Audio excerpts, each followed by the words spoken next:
President, and gentlemen, ladies of the House,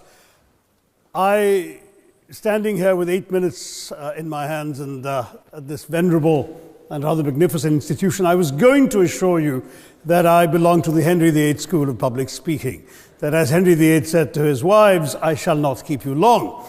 But now finding myself the seventh speaker out of 8 in what must already seem a rather long evening to you, I rather feel like Henry VIII's last wife. I more or less know what's expected of me, but I'm not sure how to do it any differently. Perhaps what I should do is really try and pay attention to the arguments that were advanced by the opposition today. We had, for example, Sir Richard Ottaway challenging the very idea that it could be argued that the economic situation of the colonies was actually worsened by the experience of British colonialism. Well, I stand to offer you the Indian example, Sir Richard. India's share of the world economy when Britain arrived on its shores was 23%. By the time the British left, it was down to below 4%. Why? Simply because India had been governed for the benefit of Britain. Britain's rise for 200 years was financed by its depredations in India. In fact, Britain's industrial revolution was actually premised upon the deindustrialization of India. The handloom weavers, for example, famed across the world, whose products were exported around the world, Britain came right in.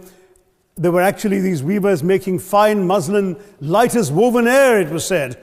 And Britain came right in, smashed their thumbs, broke their looms, imposed tariffs and duties on their cloth and products, and started, of course, taking the raw materials from India and shipping back manufactured cloth, flooding the world's markets with what became the products of the dark and satanic mills of Victorian England. That meant that the weavers in India became beggars, and India went from being a world-famous exporter of finished cloth into an importer, went from having 27% of world trade to less than 2%. Meanwhile, colonialists like Robert Clive bought their rotten boroughs in England on the proceeds of their loot in India, while taking the Hindi word loot into their dictionaries as well as their habits.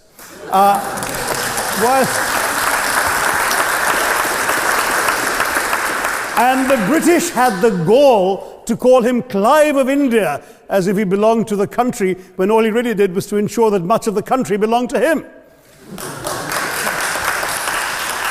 By the end of the 19th century, the fact is that India was already Britain's biggest cash cow, the world's biggest purchaser of British goods and exports, and the source of highly paid employment for British civil servants. We literally paid for our own oppression. And as has been pointed out, the wealthy Victorian British families that made their money out of the slave economy, 1/5 of the elites of the wealthy class in Britain in the 19th century owed their money to transporting 3 million Africans across the waters. And in fact, in 1833, when slavery was abolished, what happened was that a compensation of £20 million was paid, not as reparations to those who had lost their lives or who had suffered or been oppressed by slavery, but to those who had lost their property.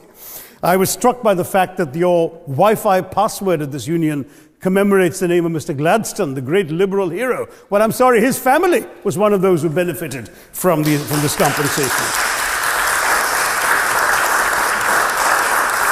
Staying with India, between 15 and 29 million Indians died of starvation in British-induced famines. The most famous example, of course, was the Great Bengal Famine during the Second World War, when 4 million people died because Winston Churchill, deliberately as a matter of written minuted policy, proceeded to divert essential supplies from civilians in Bengal to sturdy Tommies and Europeans as reserve stockpiles. He said that the starvation of anyway underfed Bengalis mattered much less than that of sturdy Greeks. This is Churchill's actual quote. And when conscience-stricken British officials wrote to him, pointing out that people were dying because of this decision, he peevishly wrote in the margins of the file, "Why hasn't Gandhi died yet?"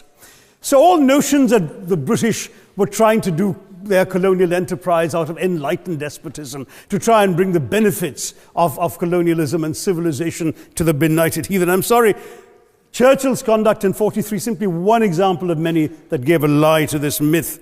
As others have said on the proposition, Violence and racism were the reality of the colonial experience. And no wonder that the sun never set on the British Empire, because even God couldn't trust the English in the dark. Let me take World War I as a very concrete example, since the first speaker, Mr. Lee, suggested these things couldn't be quantified. Well, let me quantify World War I for you. Again, I'm sorry, from an Indian perspective, others have spoken of other countries. 1/6 of all the British forces that fought in the war were Indian.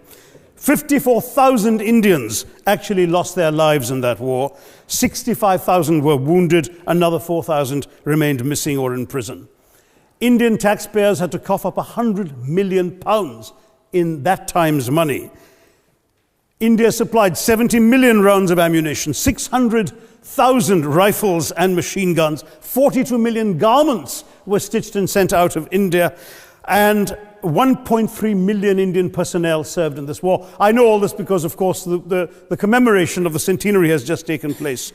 But not just that, India had to supply 173,000 animals, 370 million tons of supplies, and in the end, the total value of everything that was taken out of India, India, by the way, suffering from recession at that time and poverty and hunger, was, in today's money, £8 billion. You want quantification? It's available. Second World War, it was even worse, 2.5 million Indians in uniform. I won't belabor the point, but of Britain's total war debt of £3 billion, in 1945 money, 1.25 billion was owed to India and never actually paid. Somebody mentioned Scotland.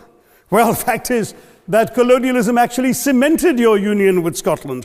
You know, the Scots had actually tried to send colonies out before 1707. They'd all failed, I'm sorry to say.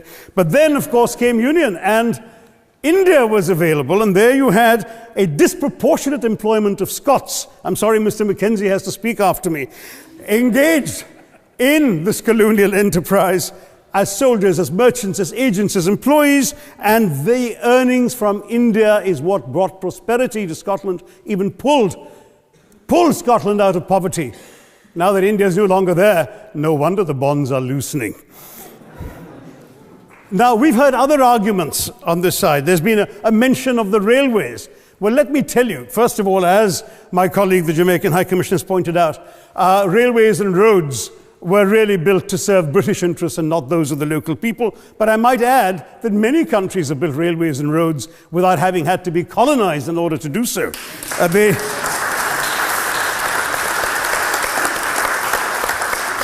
They were designed to carry raw materials from the hinterland into the ports to be shipped to Britain. And the fact is that the Indian or Jamaican or other colonial public, their needs were incidental. Transportation, there was no attempt made to match supply to demand for mass transport, none whatsoever. Instead, in fact, the Indian railways were built with massive incentives offered by Britain to British investors, guaranteed out of Indian taxes paid by Indians, with the result that you actually had 1 mile of Indian railway costing twice what it cost to build the same mile in Canada or Australia, because there was so much money being paid in extravagant returns. Britain made all the profits, controlled the technology, supplied all the equipment, and absolutely all these benefits came as private enterprise, British private enterprise, at public risk, Indian public risk. That was the railways as an accomplishment. We're hearing about aid. I think it was again Sir Richard Ottaway who mentioned British aid to India. Well, let me just point out that British aid to India is about 0.4% of India's GDP. The government of India actually spends more on fertilizer subsidies, which might be an appropriate metaphor for that argument. If I may point out as well,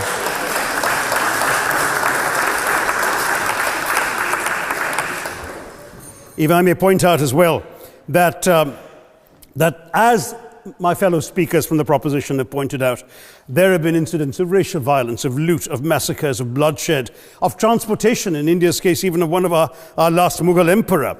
Yes, maybe today's Britons are not responsible for some of these depredations, but the same speakers have pointed with pride to their foreign aid. You're not responsible for the people starving in Somalia, but you give them aid. Surely the principle of reparations for the wrongs that have been done cannot be denied. It's been pointed out, for example, the dehumanization of Africans in the Caribbean, the massive psychological damage that has been done, the undermining of social traditions, of property rights, of the authority structures of these societies, all in the interests of British colonialism. And the fact remains that many of today's problems in these countries, including the persistence, in some cases the creation of racial and ethnic and religious tensions, were the direct result of the colonial experience. So there is a moral debt that needs to be paid.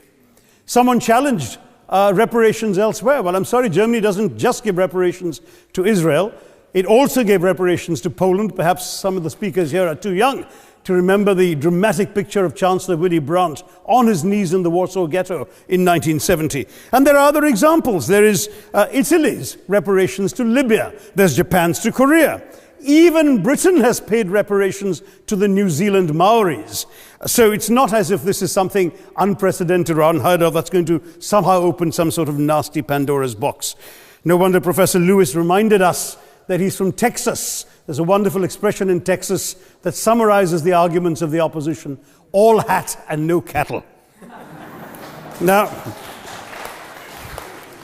if I can just quickly look through the other notes I was scribbling while they were speaking, there was reference to democracy and rule of law. Let me say with the greatest possible respect, it's a bit rich to oppress, enslave, kill, torture, maim people for 200 years and then celebrate the fact that they're democratic at the end of it.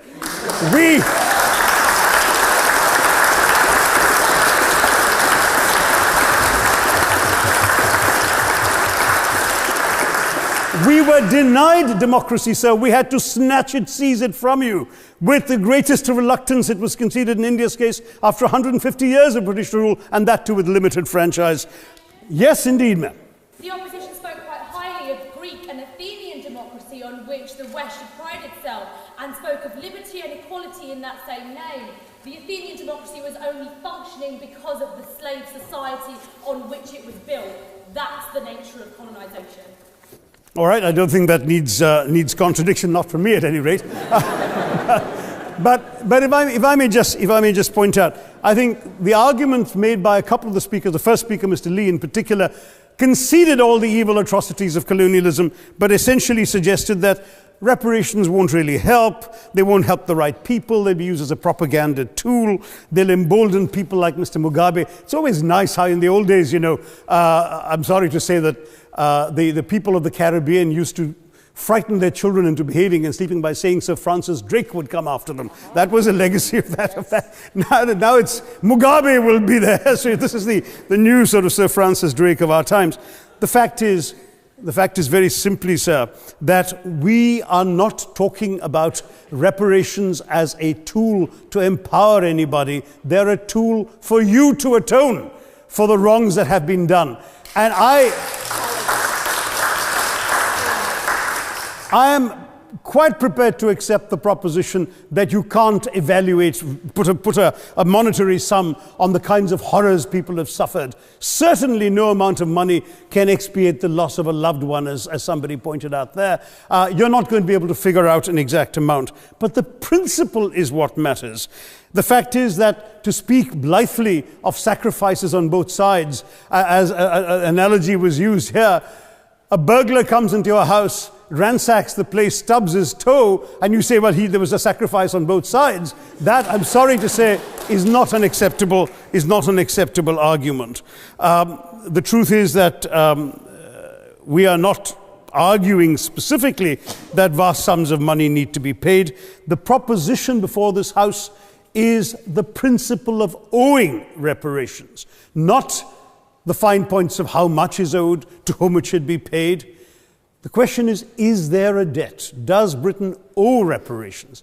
As far as I'm concerned, the ability to acknowledge a wrong that has been done, to simply say sorry, will go a far, far, far longer way than some percentage of GDP in the form of aid. What is required, it seems to me, is accepting the principle that reparations are owed. Personally, I'd be quite happy if it was £1 a year for the next 200 years after the last 200 years of Britain and India. Thank you very much, Madam President.